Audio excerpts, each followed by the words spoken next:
que un número complejo va a estar formado por dos partes, ¿verdad? Va a estar formado por una parte real y va a estar formado por una parte imaginaria, donde esta parte real la va a conformar cualquier número que nosotros conozcamos, un número común y corriente. De paso, este número puede ser positivo o puede ser negativo. La parte imaginaria está conformada por dos elementos, un número y una unidad imaginaria, en este caso i. Yo les comentaba que i, o puede que en el caso de nosotros lo vamos a cambiar por una j, ¿verdad? En electricidad o electrónica se maneja una j, en matemática una i. Y es una unidad, es un valor que lo vamos a ir arrastrando, ahí siempre va a aparecer, o sea, no hacemos nada con él, por decirlo de alguna forma. Mientras que b, igual que a, puede ser cualquier número que nosotros conozcamos, positivo o negativo. De esa forma, nosotros construimos un número imaginario. Por ejemplo, un ejemplo de número complejo podría ser z es igual a 3 más 2j. Entonces, otro ejemplo de z es que z puede ser igual a menos 3 menos 5j, por ejemplo. 3 menos 5j, por ponerle un ejemplo. Entonces, repito, un número complejo puede estar conformado por o va a estar conformado por dos partes, una parte real y una parte imaginaria. La parte real es un número cualquiera y la parte imaginaria va a ser otro número acompañado de una unidad imaginaria. Esta unidad imaginaria se le conoce a nivel matemático como i. Y vamos a usar una j cuando hablamos de cosas eléctricas, pero cumplen la misma función. Cumplen exactamente la misma función. No hay otra diferencia. Muy bien. Nosotros podemos representar los números complejos a través de un método gráfico o el plano de coordenadas cartesianas. Vean que el plano de coordenadas cartesianas se va a convertir en una herramienta importantísima. Y eso se hace a través de un vector en forma de vector posicional. Ya ustedes en física vieron vector. Recuerden que un vector no es nada más que una magnitud con una dirección. O sea, todo vector va a tener un tamaño, 10, 20, 40, 50, 1.000.000, y va a tener una dirección. Esa dirección se la damos con un ángulo. Entonces, a través de un vector nosotros podemos representar los números, un número complejo. Y ahora ustedes van a ver por qué es que lo podemos hacer así, por qué lo hacemos así. Entonces, vamos a ver acá. Si ustedes se fijan, resulta que en el eje de coordenadas cartesianas que vemos aquí, nosotros podemos tener, los voy a marcar aquí primero, vamos a concentrarnos sobre este elemento acá. Entonces, ¿cómo vamos a representar nosotros un número complejo en un eje de coordenadas cartesianas? Bueno, aquí nosotros tenemos las X y aquí nosotros tenemos las Y. Por aquí abajo estará menos Y y por aquí está menos X. Ahora vean que nos estamos concentrando en el primer plano del eje cartesiano. Entonces, la parte real, repito, vean, la parte real se va a representar siempre en el eje X. Entonces, ¿cuál es la parte real aquí? La parte real es A. Entonces, tengo A más BI. A más BI. Entonces, ¿qué pasa aquí? Que si ustedes pueden observar, se van a dar cuenta que entonces yo tengo aquí esta distancia. Esto es A. ¿Lo ven? Voy a representarlo de otro. Esto es A. Entonces, ¿quién es A? La parte real del número complejo. Y la parte real del número complejo, nosotros la vamos a ubicar en el eje X. Ahora, ¿puede ser positiva? Sí, puede ser negativa también. Sin embargo, dentro de un ratito nosotros vamos a ver que en nuestro caso la parte real siempre va a ser positiva porque le va a corresponder a la resistencia y la resistencia nunca puede ser negativa. Mientras que si ustedes se fijan aquí, la parte imaginaria es esta. Esta es la parte imaginaria. La parte imaginaria del número. O sea, ¿quién era la parte imaginaria? BI. Pero ¿cuál es el número que yo voy a representar aquí en realidad? B. Y recuérdense que I es la magnitud imaginaria. O sea, I nos va a acompañar ahí, pero no la vamos a usar. Entonces, siempre la vamos a representar, pero no la reusamos. Entonces, ¿qué pasa aquí? Que en el eje Y, ahora el eje Y se llama el eje imaginario. Repito, ahora el eje Y se llama el eje imaginario. Entonces, el número B va a estar siempre representado, repito, el número B va a estar representado sobre el eje Y. Ahora, yo les decía a ustedes una cuestión hace un momento. La parte real no puede ser, no va a ser negativa en nuestro caso. Pero la parte imaginaria, sí, esta parte puede ser positiva o puede ser negativa. Entonces también vamos a tener valores indicados en el eje de las menos Y, que ahora sería el menos imaginario, ¿verdad? Y aquí vamos a tener el más imaginario. El más imaginario. Entonces, aquí como ustedes pueden ver, de nuevo repito, esto es muy importante y por eso se lo voy a repetir las veces que sea necesario.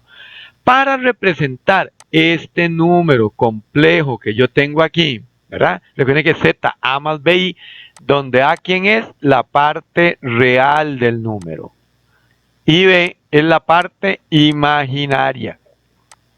La parte imaginaria del número. Entonces, en el eje de las X vamos a representar la parte real.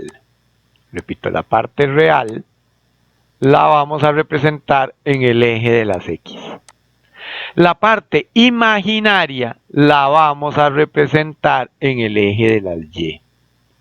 O sea, ya esto no se llama ni X ni Y. ¿Cómo se llama? Exactamente, ya ustedes lo vieron ahí, ¿verdad? Ahora eso se llama parte imaginaria y esto se llama parte real. Se llama parte real. Entonces, el valor de B siempre lo vamos a ubicar acá. Si es positivo o para abajo, si es negativo. O sea, esto sería menos y esto sería más. O sea, esto sería más B y esto sería menos B. Mientras que la parte real, ¿dónde lo ubicamos? Exactamente aquí, ¿verdad? Sobre el eje X. De esa forma nosotros, repito, podemos representar un número complejo en un eje de coordenadas cartesianas. Pero vean ustedes que si nosotros tenemos aquí, aquí es donde está el asunto, tenemos aquí en rojo una parte real. Vamos a tener, una parte imaginaria, disculpen, aquí en rojo, porque está en el eje de las Y, ¿verdad? Esta es la parte imaginaria. ¿Lo ven? Parte imaginaria. Ahora, ¿qué pasa? Nosotros sobre el eje de las X vamos a tener a quién? A la parte real. A la parte real. Entonces, esto es un vector, o sea, la parte imaginaria es un vector. Vean que lleva una dirección y tiene un tamaño. La parte real es otro vector, tiene una dirección y tiene un tamaño. Entonces, lo que va a pasar es que aquí vamos a obtener una cuestión que se llama la resultante, ¿verdad?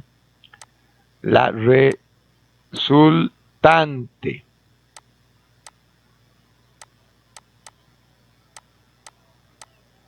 La resultante.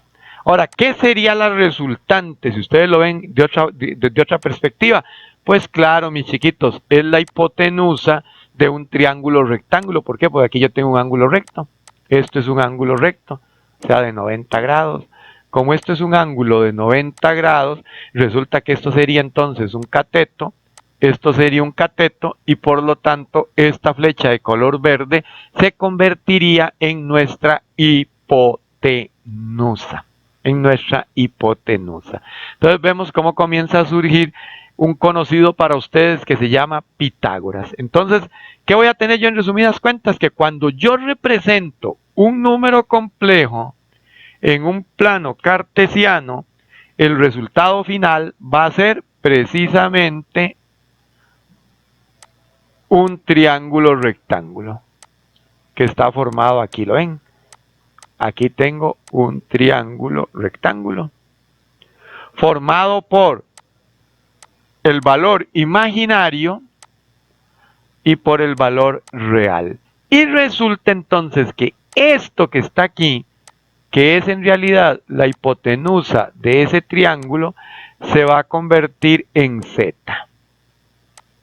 Y z para nosotros va a ser un término very contra triple importante. Repito, va a ser muy, muy importante. Y le llamamos impedancia.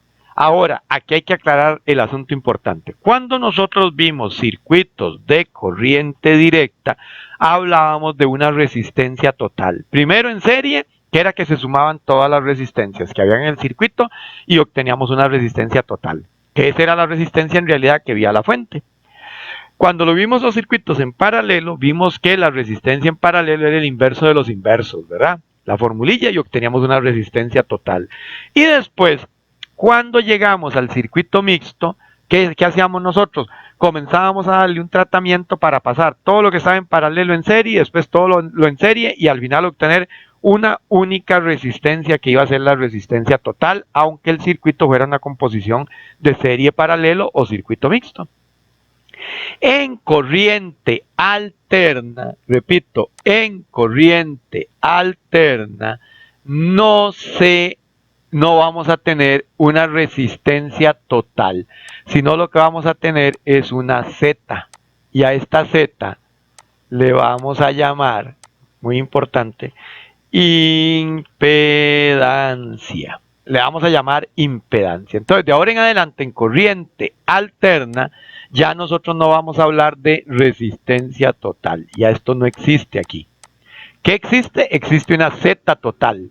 O sea, una impedancia total. Eso es lo que existe. Una impedancia total del circuito.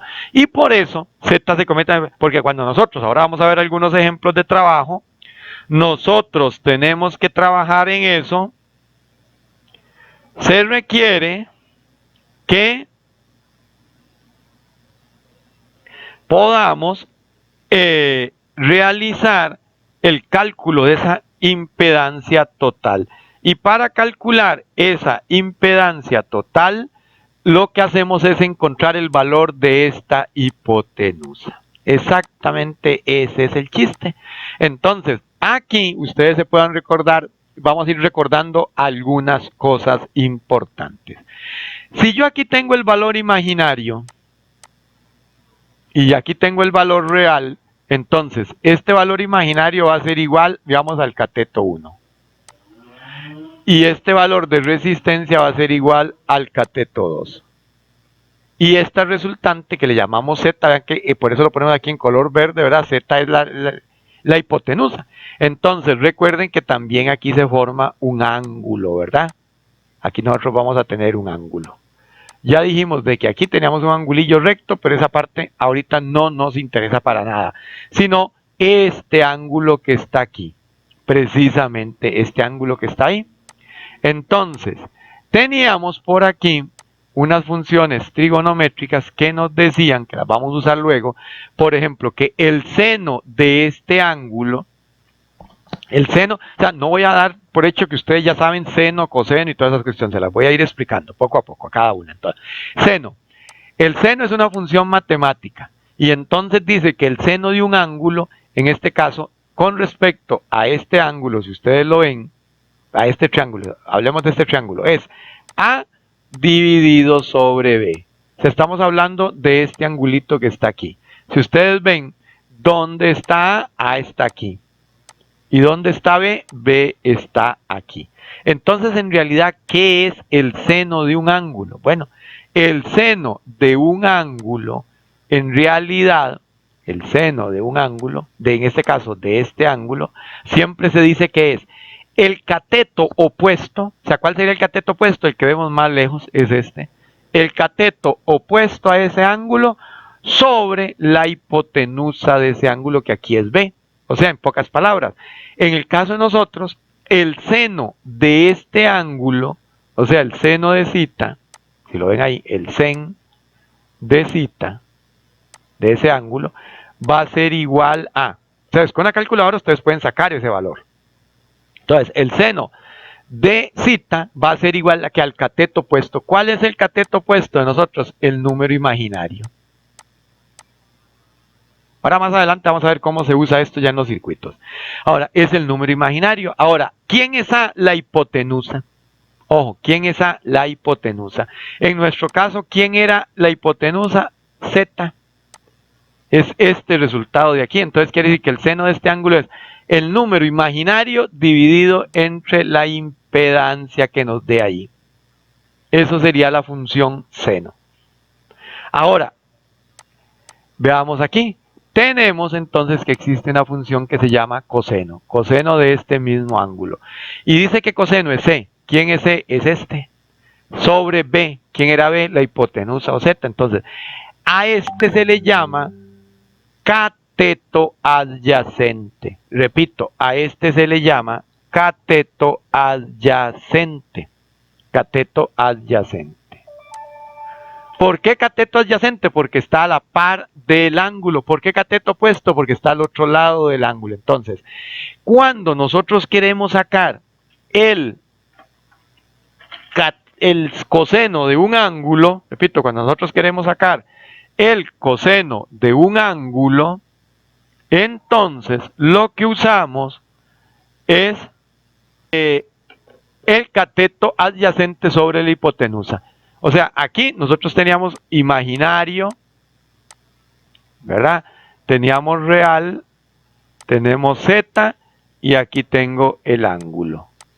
Por lo tanto, el coseno de mi ángulo, el coseno de ese ángulo, de este ángulo, va a ser igual a ¿qué? Nos dice al cateto adyacente, en nuestro caso, que es el valor real.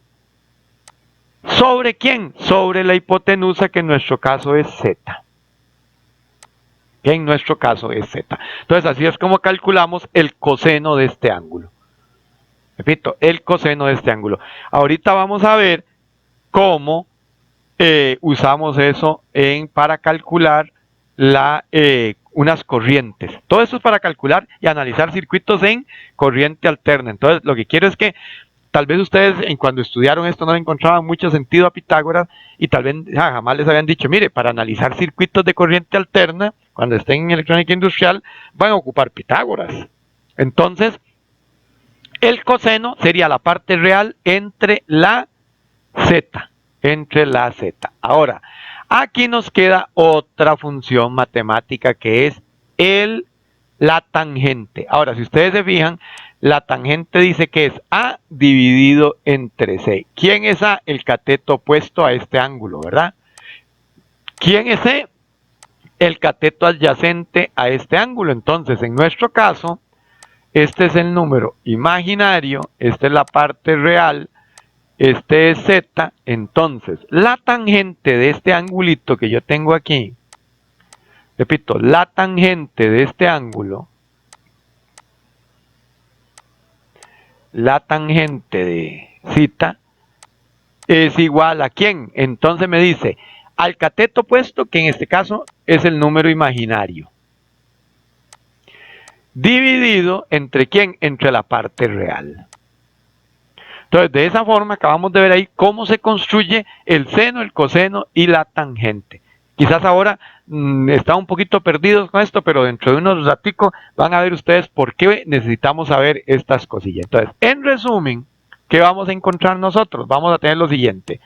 Un número rectangular, ¿verdad? Que así se llaman estos, rectangular o complejo. Ahorita hablamos exactamente. El número complejo se puede representar de dos formas, de forma rectangular y de forma polar. Este es un número complejo de forma rectangular. Y por eso, vamos a ponerle aquí porque es muy importante. Entonces, ¿qué es esto? Un número complejo de forma rectangular. Rectangular. Entonces, ¿qué quiere decir eso? Es que cuando ustedes les digan, esto es un número complejo rectangular, va a estar formado por una parte real y una parte imaginaria. No todos los números. O sea, la otra forma de representar lo que es una forma polar es distinta y que ahorita la vemos. Entonces, este número que está aquí, dijimos de que es de la forma rectangular. ¿Qué quería decir rectangular? Hay que repetir esto muchas veces para que nos quede muy claro. Que está formado por una parte real y que está formado por una parte imaginaria.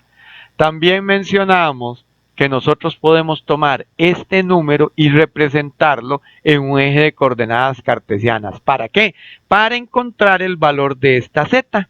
Exactamente para eso es que lo representamos en un eje de coordenadas cartesianas. Entonces, en lo que antes llamábamos el eje de las y, ahora este eje va a ser igual al eje imaginario. Es donde vamos a colocar el valor imaginario. Antes el eje de las x, ahora lo llamamos el eje real. O sea, quiere decir que sobre este eje yo voy a poner el valor real y sobre este eje yo voy a poner el valor imaginario. ¿Verdad? Puede ser paralelo a este eje. En este caso aquí a cualquier lado podemos poner el valor imaginario. De esa forma yo represento, repito, de esa forma yo represento un número complejo de la forma rectangular, repito, de la forma rectangular en un eje de coordenadas cartesianas. ¿Qué pasa? Al representarlo de esta forma, entonces, el lado imaginario, ¿verdad? Que lo teníamos aquí, el valor imaginario, se me convierte en un cateto. El lado real se me convierte en el segundo cateto. Por lo tanto, la resultante va a ser la hipotenusa o para nosotros a partir de ahora z. ¿Qué z? Es la impedancia. ¿Y qué era impedancia? La resistencia que ofrece un circuito al paso de la corriente alterna. Vuelvo a repetirlo porque esta definición es la columna vertebral de todo lo que estamos viendo. Z es la impedancia. ¿Y qué es impedancia? La resistencia que ofrece un circuito eléctrico al paso de la corriente alterna. Ok. Entonces, al tener aquí un triángulo rectángulo, producto de los dos catetos y la hipotenusa, o sea, del valor imaginario, real y de la impedancia, aquí se nos forma un ángulo, ¿cierto? Entonces, este angulito le vamos a poder sacar todas las funciones trigonométricas. Sin embargo, a nosotros nos interesan por ahorita las tres básicas que son seno, coseno y tangente. Y ya lo acabamos de ver hace un momento, que seno va a ser el cateto puesto sobre la hipotenusa, o sea, el valor imaginario sobre z. Coseno sería cateto adyacente sobre hipotenusa, o sea, el valor real sobre la impedancia. Y la tangente es cateto puesto sobre cateto adyacente, o sea, el valor imaginario dividido entre el valor real. Para concluir acá con la representación de un número complejo en forma rectangular en un eje de coordenadas cartesianas, hay que recordar algo importante. Z sigue siendo la hipotenusa, por lo tanto, para calcular z, lo único que hacemos es usar Pitágoras. ¿Y qué nos dice Pitágoras? Que esto sería igual a la raíz cuadrada de ¿qué? ¿Qué era esto? El valor imaginario, ¿verdad? Que va a ser un cateto. Y el valor real, que va a ser el otro cateto. Entonces, Pitágoras nos dice que esto sería el valor real, ¿verdad? Elevado al cuadrado, más el valor imaginario elevado al cuadrado. Y esto es simple y sencillamente la fórmula que han visto siempre para calcular la hipotenusa. Entonces, si yo tengo el valor imaginario y tengo el valor real, voy a poder encontrar la impedancia que ese circuito está teniendo al paso de la corriente alterna. O sea, la resistencia que tiene al paso de la corriente alterna. Acá también podemos recordar rápidamente que, de nuevo, hipotenusa sería cateto al cuadrado más cateto al cuadrado y a eso le sacamos la raíz cuadrada. Que si yo quiero calcular uno de los catetos sería, tomo la hipotenusa, le elevo al cuadrado y le resto el otro cateto que no es el que quiero averiguar al cuadrado y a eso le saco la raíz cuadrada. Igual en este caso, el otro cateto, digamos, le llamamos B. Entonces sería h, que sería la hipotenusa, o z en este caso, al cuadrado, menos a al cuadrado, que sería el cateto que conozco, le saco la raíz cuadrada, y lo que obtengo aquí es precisamente el valor de el cateto que me hace falta. Entonces, así es como se representa un número complejo, repito, un número complejo en el eje de coordenadas cartesianas. Ahora veamos esto. Veamos aquí un ejemplo, por ejemplo. Vamos a ver. Yo tengo este eje de coordenadas cartesianas. Entonces yo digo, bueno, vamos a ver qué pasa si yo tuviera un valor real de, se me ocurre, de 3. Entonces ahí está. Entonces, ¿esto qué sería? 3. Entonces yo le voy a decir, vamos a ver, yo tengo 3 más 2j, por ejemplo. Entonces yo tengo ese número y yo quiero representar ese número. Yo quiero representar ese número en el eje de coordenadas cartesianas, ¿verdad? Esto es igual a z. Ok, entonces 3 sería la parte real. Entonces esto sería el valor real de ese número. Ahora, ¿qué pasa con el valor imaginario? El valor imaginario estoy diciendo que es 2, entonces lo voy a poner aquí. 2, ¿lo ven? Ahora, ese es el valor 2. Entonces, esta sería la parte imaginaria, ¿verdad? Entonces, esto vale 2 y este vale 3. ¿Por qué? Porque es hacia arriba. Entonces, voy a tener una resultante aquí. Una resultante. ¿La ven? En amarillo. Esa resultante va a ser, en nuestro caso, precisamente, ¿quién va a ser? Exactamente, va a ser z. Entonces, si yo quisiera calcular el valor de z, entonces yo voy a decir, bueno, z es igual a ¿qué? Precisamente, ojo, z es igual a, vamos, mucha atención aquí. Entonces va a ser igual a la raíz cuadrada de ¿qué? De 3 al cuadrado, ¿verdad? Más 2 al cuadrado. Más 2 al cuadrado. Entonces, eso sería, ¿verdad? 3 por 3, 9, ¿cierto? Sería 9 más 2 por 2, 4. Entonces sería 13. Me dice que eso es raíz cuadrada de 13 y el resultado es 3,60. Entonces, z, al final, de aquí yo voy a decir que z es igual a 3,6. Ahora, hasta ahorita no le vamos a dar unidades. Más adelante, Z, que es la resistencia que ofrece un circuito al paso de la corriente eléctrica. Por lo tanto, Z se tiene que medir en ohmios, ¿verdad? En ohmios, cuidado. Pero ahorita no es la parte importante. Entonces, ¿vieron esto? Ok, voy a resolver otro ejemplito. Voy a resolver otro ejemplo acá. Otro ejemplo.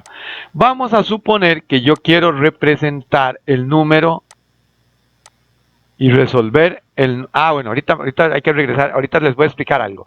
Porque aunque calculamos z, pero no hablamos nada del ángulo. Entonces eso es fundamental. Muy bien, voy a volverlo a hacer aquí, perdón. 5, aprovechando otro ejemplo. 5 más 4j. Ok, 5 más 4j. Recuerden que ahora este es el eje imaginario, ¿verdad? Este es el eje real. Entonces, ¿qué quiere decir esto? Que este valor real de 5 va a venir aquí, ¿verdad? Ahí ya tenemos el valor de 5. Y que este valor imaginario de 4 va a venir aquí. Por lo tanto, mi resultante está aquí. O sea, aquí está z.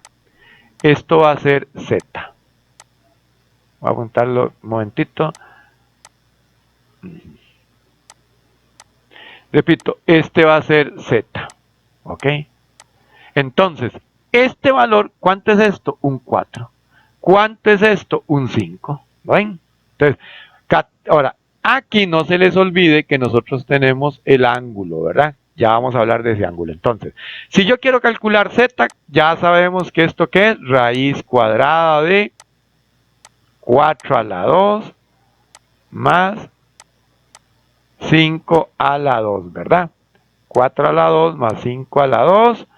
Entonces, el resultado de eso sería 4 por 4, 16, ¿verdad? Eso sería 16 más 5 por 5, 25. y resulta que eso nos da 41 y la raíz de eso nos da 6,40. Entonces, en este caso, z nos da un valor de 6,40. Ojo, de 6,40. Entonces, aquí hay que tener mucho cuidado. Aquí tenemos que tener mucho cuidado en una cuestión. Resulta que si nosotros, repito, si nosotros tomamos acá y activamos, repito, vemos el ángulo, perdón, nosotros tenemos z es igual por Pitágoras nos da 6,40. Pero ¿qué hacemos con este ángulo? ¿Qué pasa si yo les digo a ustedes, bueno, yo necesito calcular cuántos grados es eso? O sea, ¿cuánto es necesita? Entonces, aquí, para eso podemos usar precisamente lo que vimos de tangente, seno y coseno. Ahora, ¿qué era la tangente de este ángulo? Repito, ¿qué es la tangente de zeta? Entonces yo aquí puedo decir lo siguiente. Recuérdense qué es la tangente. Nos dice tangente, ¿verdad? La tangente, vamos despacito, la tangente de zeta es igual a el cateto opuesto de este ángulo. ¿Cuál es el cateto opuesto de este ángulo? Este que está aquí, ¿verdad? Entonces quiere decir que el cateto opuesto de ese ángulo es 4. Dividido entre ¿quién? Entre el cateto adyacente, que es este, que sería 5. Recuerde que la tangente, ¿qué dijimos nosotros? De este ángulo, que era el valor imaginario dividido entre el valor real, ¿verdad? ¿Cuál es el valor imaginario? 4. ¿Cuál es el valor real? 5. Entonces ya eso me va a dar un valor. Entonces, en este caso, yo digo ahí 4 dividido entre 5, eso me va a dar 0,8. Entonces yo voy a decir aquí, la tangente, ok, la tangente de zeta es igual a 0,8. A 0,8. Muy bien, si ustedes se fijan en sus calculadoras, ustedes van a tener una tecla en blanco, o sea, en primera función sin tocar nada, que se llama TAN, que es tangente.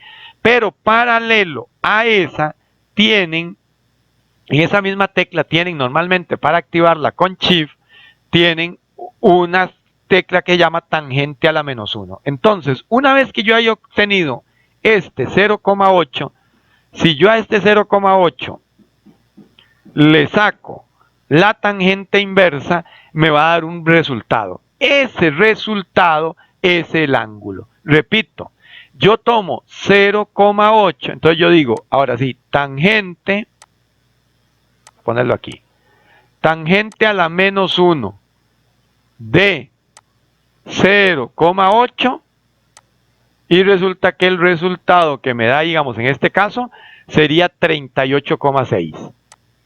Entonces, 38,6 grados. Ese es el valor de este ángulo. ¿Lo pude haber sacado con seno? Sí, nada más que entonces seno sería cateto puesto sobre zeta. ¿Lo pude haber sacado con coseno? Sí, nada más que en este caso sería cateto adyacente sobre zeta. O sea, en el caso del seno sería 4 entre 6,40. En el caso de coseno, 5 entre 6,40. También, en ambos casos lo que voy a obtener es un número. Le saco seno inverso o coseno inverso y obtengo el valor del ángulo. Y obtengo el valor de este ángulo. ¿Por qué es importante? Porque recuérdense que ¿qué les mencioné yo? Y ahora lo vamos a ver. Cuando nosotros trabajamos sobre corriente alterna, la bobina y el capacitor desfasaban ¿a quién? Lo vimos ayer, ¿verdad? Desfasaban a la corriente y la tensión, de tal forma que la resistencia tiene la corriente y la tensión de la manita, nunca se desfasan, van juntos. Un capacitor, primero aparece la corriente y 90 grados después aparece la tensión. En el caso de la bobina es lo contrario, primero aparece la tensión y después la corriente. Entonces, dentro de un rato, con algunos cálculos, hay que saber qué hacer con este ángulo y dónde encontrarlo, porque va a ser el ángulo del desfase que existe entre la tensión y la corriente. O Pitágoras, ¿verdad? Ni si le pasaba por la cabeza para qué sí usar sus descubrimientos. Entonces, rápidamente, repito, cuando nosotros ubicamos esto por Pitágoras, encontramos el valor de la resultante, o sea, de z o de la hipotenusa de ese triángulo. Tan fácil como tomar los dos valores, elevarlos al cuadrado, sumarlos y sacarle raíz cuadrada. Después, para calcular el ángulo, nosotros lo que hacemos es tomar y dividimos. Si quiere usar la tangente, divido imaginario entre real. Y le saco, aquí sería tangente a la menos 1, perdón, ¿verdad? Tangente a la menos 1, es que se me olvidó eso. Le saco la función tangente a la menos 1. De esa forma yo obtengo el ángulo. Si fuera con el seno, por ejemplo, yo puedo poner aquí en lugar de tangente a la menos 1, seno a la menos 1, pero sería entonces 5 dividido entre 6,40. En el caso del coseno, perdón. Si fuera seno a la menos 1, sería 4 entre 6,40. Entonces puedo usar cualquiera de esas tres funciones trigonométricas para calcular el valor de ese ángulo. Les comento algo, a mí en lo personal siempre me gusta hacerlo con tangente. ¿Por qué? Porque normalmente la z yo no la tengo. Casi siempre lo que tengo es el valor real y el imaginario. Entonces, si yo me equivoco a la hora de calcular z y yo hago ese dato mal y lo uso para calcular el ángulo, me va a dar el ángulo mal también. Por eso a mí me gusta casi siempre usar el valor de z. Tangente para no usar el valor de z. Si yo he tenido que calcular z. Porque si uno calcula un valor, siempre hay posibilidades de que ese valor traiga algún errorcillo. Entonces, mejor ir a la segura. Muy bien, sigamos. Aquí, ahora viene la otra parte, mis pollos. Viene la otra parte. Bueno, yo les dije a ustedes que nosotros podíamos calcular o representar un número, repito, de tal forma que este número que está aquí es en rectangular, ¿verdad? Y les dije que este número era en rectangular. Muy bien, ahora, ¿qué pasa si a mí lo que me dan es la información contraria? O sea, ¿qué pasa si yo tengo z? O sea, este es el valor que yo tengo. A mí me dan z. Nos dan z. Y yo tengo también de paso este ángulo. Repito, tengo este ángulo. Entonces, ¿qué sucede? Si yo tengo z y tengo el ángulo y lo que ocupo calcular, ¿qué es? Precisamente los catetos. O sea, lo que necesito encontrar es esta x que sería el número imaginario. Y esta x que sería la parte real. O sea, en pocas palabras, ¿qué sucede si a mí lo que me dan es al revés, lo que yo acabo de calcular? Nosotros calculamos, nos dieron el número en rectangular y nos pidieron encontrar a R y al ángulo. Ahora resulta que es al revés, nos dan Z, nos dan el ángulo y nos dicen, bueno, nosotros necesitamos encontrar el valor de este número imaginario y necesitamos encontrar el valor de este número real. O sea, aquí voy a tener un número imaginario, pero yo no sé cuánto es. Y voy a tener un número real, pero yo no sé cuánto es este número. Entonces, en el procedimiento anterior encontrábamos z y encontramos el ángulo. Ahora nos piden encontrar el número imaginario y el número real.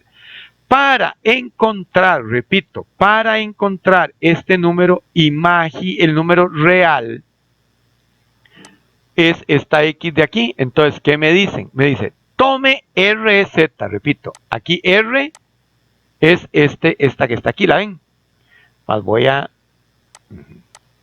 Si ustedes observan aquí, esta R, ¿quién es? Es esta.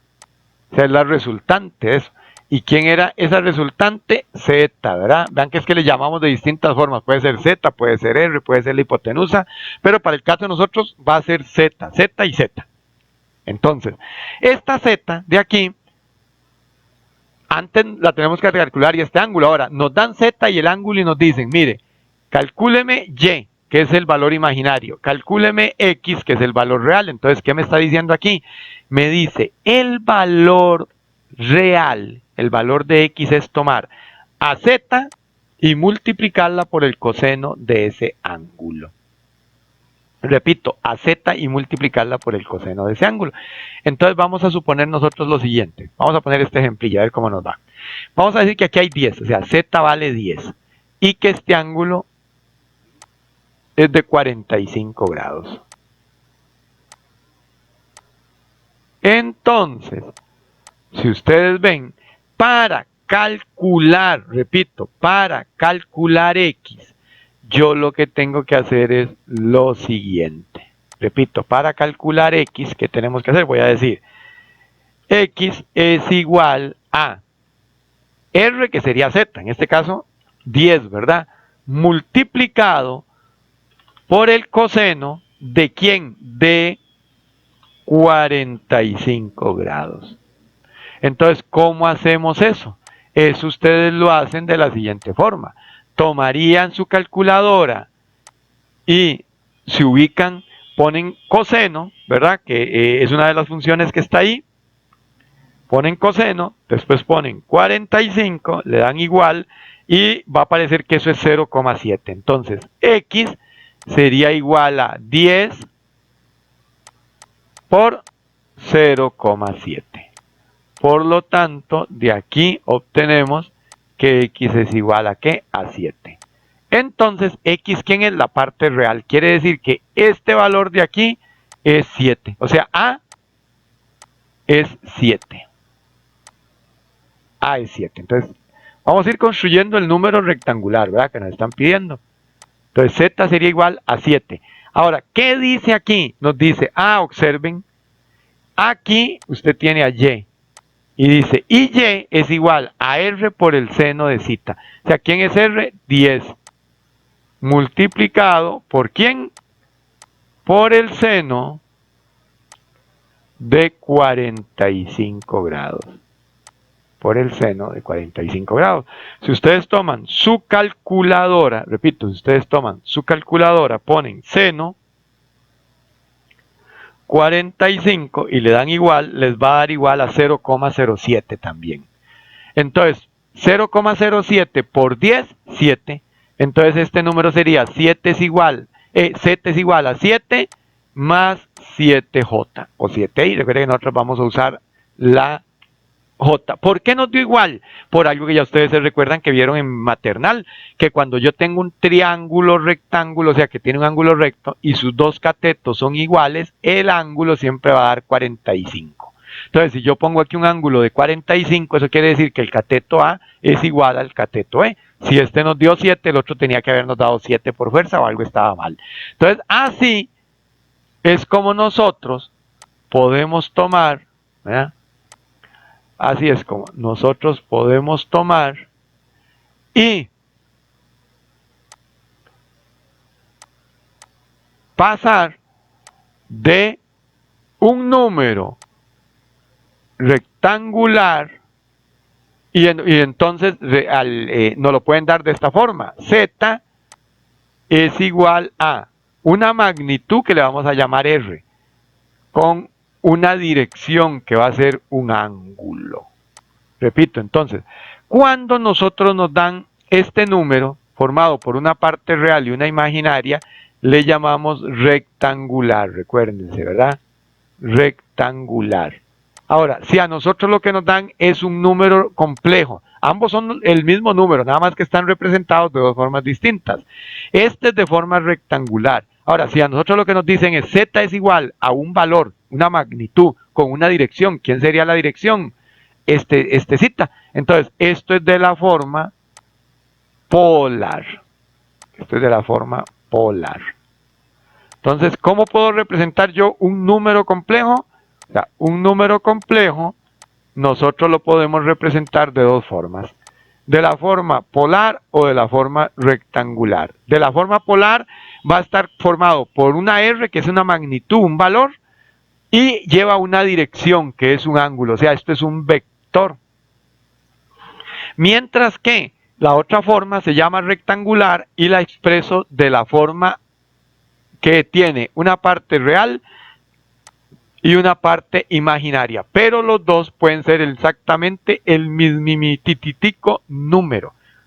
O sea, ¿qué vimos nosotros? Que si z, veámoslo otra vez con el ejemplo que lo acabamos de hacer. Si yo les digo a ustedes, z es igual a 7 más 7j, eso es exactamente que yo les diga que es lo mismo que z es igual a 10 con ángulo de 45 grados. Estos dos son el mismo número. Ambos son un número complejo. Lo que pasa es que este número está representado de forma rectangular y este número está representado de forma polar. Repito, y este número está representado de forma polar. De forma polar. Entonces, si a mí me dan la forma rectangular, yo usando Pitágoras puedo encontrar la forma polar. ¿Por qué? Porque ¿qué es en realidad la forma polar? O sea, si ustedes se fijan, ¿quién es R? R es la hipotenusa, ¿cierto? ¿Y quién es θ? El ángulo que se forma ahí. Ahora, entonces, si a mí me dan el número en forma rectangular, yo le aplico Pitágoras y obtengo la hipotenusa y el ángulo. Ahora, si me lo dan de forma polar y me dicen que lo pase a rectangular, lo que hago es usar la función seno y la función coseno para obtener los catetos y entonces lo paso para acá. Entonces, para acá lo hago con funciones trigonométricas, que así se llaman. Y para este lado, o sea, si es de rectangular a polar, lo hago usando nuestro amiguito Pitágoras. Así es como podemos trabajar un número complejo tanto en polar como en rectangular. Ok, veamos simple y sencillamente aquí otro pequeño ejemplo para aclarar ahí.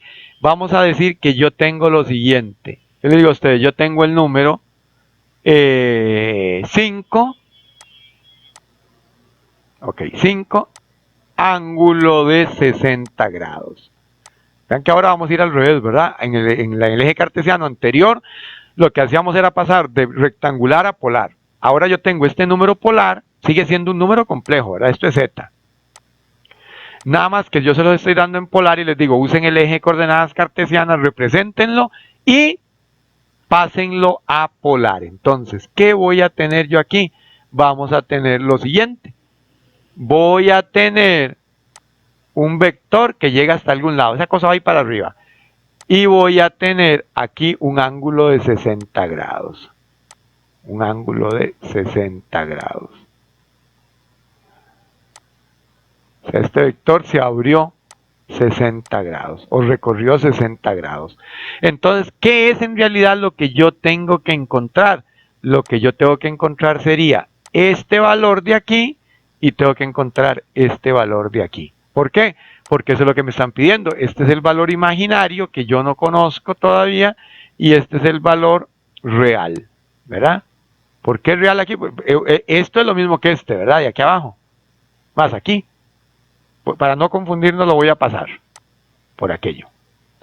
Entonces aquí tenemos nuestro valor real, ¿cierto? Aquí está. Y lo que yo tengo que encontrar es AR. Entonces, de la función anterior que nos decía el caso anterior, vamos a, no importa, ahorita yo lo vuelvo a dibujar. ¿Qué nos decía? La parte real es con el coseno, la parte imaginaria es con el seno, ¿verdad? Entonces, otra vez, ¿qué teníamos aquí? 5 ángulo de 60, ¿verdad? 5 ángulo de 60. Esto es igual a z. Entonces, si yo dibujo esa cosa, por ahí, ¿qué me dice? Me dice, eso se abrió con un ángulo de 60, con un ángulo de 60 grados. Entonces, por aquí tiene que haber en algún lado un valor imaginario y un valor real. Aquí yo tengo el valor imaginario, ¿verdad? Y aquí tengo el valor real.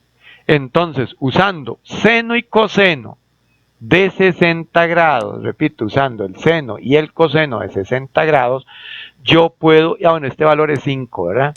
Entonces, ¿qué hago aquí? Yo digo, si yo tomo 5 y lo multiplico por el seno de 60 grados, voy a obtener un valor.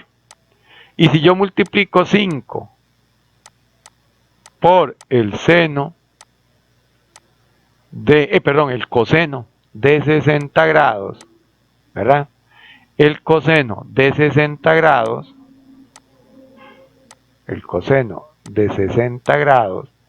voy a obtener el valor real. Entonces, ¿qué sucede?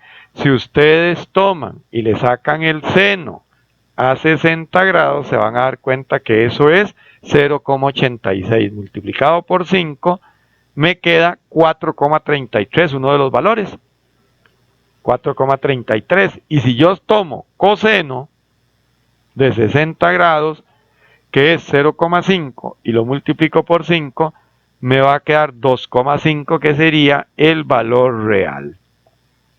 Entonces, de esa forma obtuve 4,33 y 2,5 para obtener entonces los dos catetos. Entonces, pasé de un valor polar a un valor rectangular. ¿Por qué? Porque ahora ya tengo la parte imaginaria y tengo la parte real de este número. Así es como a través del eje de coordenadas cartesianas nosotros podemos pasar estos valores. O sea, sigue siendo el mismo número complejo, pero lo manejo ya sea en forma rectangular o en forma polar. Repito, o en forma polar.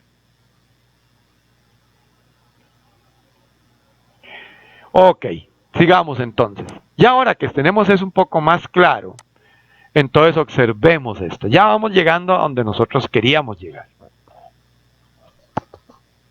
Resulta que ayer nosotros ya mencionamos que había una XL, ¿verdad? Y que había por aquí, que no está, pero ya la ponemos, que aquí abajo yo voy a tener una XC. Dijimos que esta XL era la resistencia que ofrecía una bobina al paso de la corriente alterna. Recuerden, Z es la impedancia total, Z es la impedancia. ¿Y qué es impedancia? La oposición que un circuito, todo el circuito, ¿verdad?, ofrece al paso de la corriente alterna. Pero, por otro lado, tenemos lo siguiente. Cuando nosotros le aplicamos a una bobina corriente alterna, ya esta no va a ser como en corriente directa, que se cargaba de un campo electromagnético ahí a la par y todo eso, sino que ella va a presentar una resistencia al paso de esta corriente alterna a través de ella. Aquí tengo una corriente, pasa por la bobina y lo que se va a generar es una XL. ¿Qué es XL? La resistencia que ofrece una bobina al paso de la corriente alterna. Repito, al paso de la corriente alterna. Y mencionamos ayer que XL era igual a ¿qué? A 2pi, que sería 6,28, multiplicado por F, que es la frecuencia de la señal alterna que yo estoy usando, y que frecuencia que era, número de ciclos por segundo, multiplicado por el valor de la bobina en henrios, la inductancia de esta bobina, y que se mide en ohmios. ¿Por qué? Porque es una resistencia. Ahora, ¿dónde se dibuja o en qué parte ubicamos a la XL? ¿En dónde? En el imaginario positivo, ¿verdad? O sea, donde antes estaba Y, que ahora le llamamos el eje imaginario positivo, y voy a ponerlo aquí para que no se nos olvide, que era el eje Y. Entonces, sobre el eje Y, o imaginario positivo, vamos a ubicar a XL siempre. O sea, cuando yo calcule, hable de XL, repito, entonces vamos a calcular, vamos a ubicarla en el eje imaginario. Muy bien, ¿dónde va? Aquí tenemos la XC.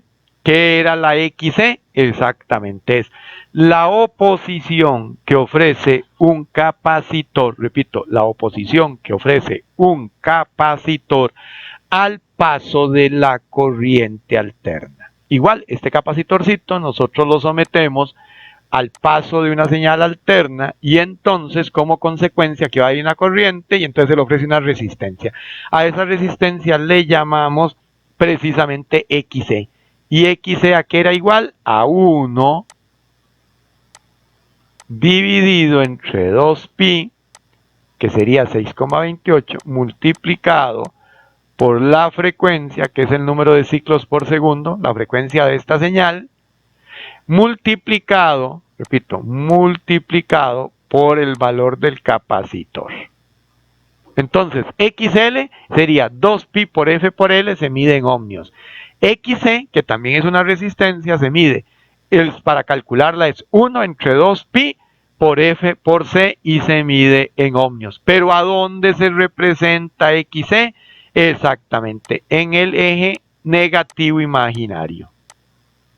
En el menos imaginario, o lo que era lo mismo antes, en menos Y. Ahí se representa XC. Entonces, siempre que yo voy a dibujar un valor de XC, lo hago en el eje imaginario negativo. Siempre que yo voy a representar un valor XL, lo hago en el eje imaginario positivo. Ahora, ¿quién nos queda? Exactamente, mírenla aquí, solita la pobre, nos queda la resistencia. Entonces, siempre, siempre, siempre, el valor de R lo voy a representar en el eje real o el eje de las X. Por eso, al principio yo les dije a ustedes que no podíamos encontrar, o sea, no íbamos a encontrar un eje real negativo en este caso. ¿Por qué? Porque lo que yo represento, dibujo, marco en el eje de las X es el valor de la resistencia y no existe resistencia negativa, ¿verdad? Yo no voy a encontrar menos 20 ohmios, sería un super megaconductor. Entonces, ¿por qué? Porque todo conductor, por mejor que sea, va a tener una resistencia. Entonces, ¿qué dijimos nosotros? La resistencia siempre tiene un valor positivo. Entonces, ¿cómo? En el eje real, en este eje real, yo lo que represento es la R, entonces la R siempre va a estar en las más X. Yo no voy a encontrar nada aquí de este lado donde tenía antes a menos X. Por lo menos por ahorita para nosotros nunca vamos a encontrar nada representado en el eje de las menos X. O sea, dicho de otra forma, mis pollitos, todo este tiempo vamos a estar trabajando en el primer cuadrante y en el cuarto cuadrante del eje de coordenadas cartesianas. De tal forma que XL, que es la resistencia que ofrece una bobina al paso de la corriente alterna, lo vamos a representar en el eje de las más imaginarias. Mientras que la XC, ¿verdad? La XC la vamos a representar en el eje de los menos imaginarios, ¿verdad? O lo que era lo mismo, Y menos Y, nada más que ya no existe Y, ¿verdad? Ahora es imaginario y menos imaginario. Y la parte real, siempre ¿a quién vamos a colocar en la parte real? Al valor de la resistencia.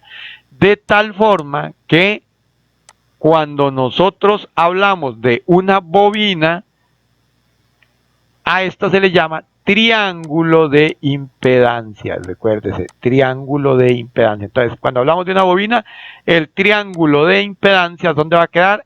En el cuadrante 1. Cuando hablamos de un capacitor, su triángulo de impedancia, ¿dónde va a quedar? En el cuarto cuadrante.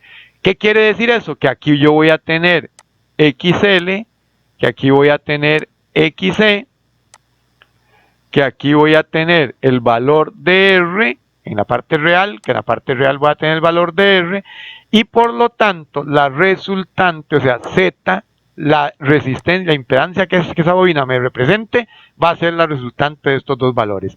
Y aquí voy a tener la Z del capacitor, ¿verdad? Entonces vamos a tener lo siguiente, vamos a tener una impedancia, repito, una impedancia inductiva y una impedancia capacitiva, que vuelven a ser lo mismo que XC y que XL y que XC. Entonces, ¿qué es XL y XC? La impedancia inductiva en XL, capacitiva en XC, o sea, la resistencia que cada una de estas dos cosas, tanto capacitor como bobina, ofrecen al paso de la corriente alterna. En el caso de la resistencia, si yo dibujo el eje de coordenadas cartesianas, también va a estar en el primer cuadrante, nada más que ya habíamos visto que tanto el valor de la corriente como el valor de la tensión quedaban ¿dónde? Sobre el eje X o el eje real. ¿Por qué? Porque el ángulo de desfase entre la corriente y la tensión, repito, entre la corriente y la tensión, en el caso de una resistencia es 0 grados. En el caso de la bobina le vamos a asignar a ese ángulo 90 grados, que ahorita lo vamos a ver más detalladamente.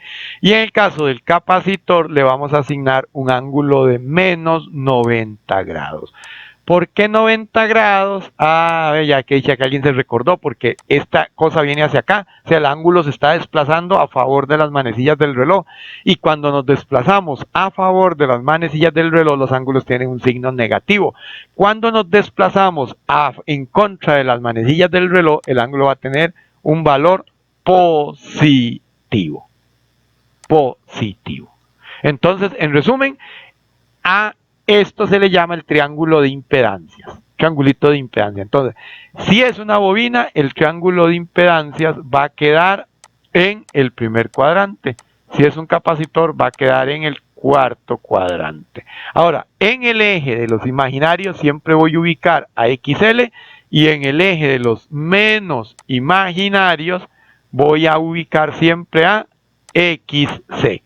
Mientras que a mi amiga resistencia la vamos a ubicar en el eje real, o el que era antes para nosotros el eje X.